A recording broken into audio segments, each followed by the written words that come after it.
దేవుని 3 సంగతులు. 1, నీ భవిష్యత్తును ఆయన ఎరుగున్నాడు. 2, నీకు ఇచ్చిన సామర్థ్యతలు.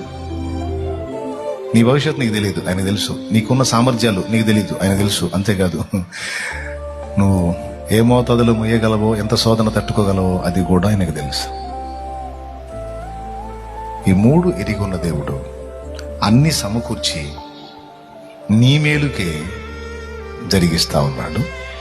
దాని రిజల్ట్ అనేది ఫ్యూచర్లో ఇంకా కొంతకాలంలో నువ్వు పొందుతా, నేను పొందుతా. ఈ నమ్మిక గలవారమై ప్రభు వైపు చూస్తూ, ఎందుకంటే నీలో ఉన్నవి ఆయనే తీయాలి బయటికి, ఆయనే తీయాలి బయటికి,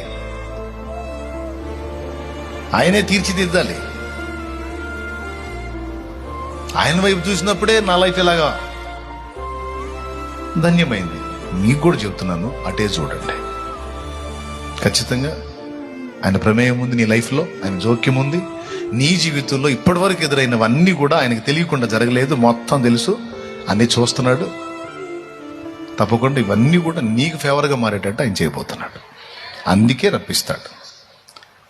ఓకే, అర్థమైంది కదా? అలాంటి పరిస్థితులు నీకు సిద్ధపరచకపోతే అసలు ఈ కొలిమే రాదు నీకు. కొలిమి వచ్చిందంటే నువ్వు లైన్లో ఉన్నావు, ఆయన చేతుల్లో ఉన్నావు. ధైర్యంగా ఉండవు, విశ్వాసంతో ఎదుర్కో.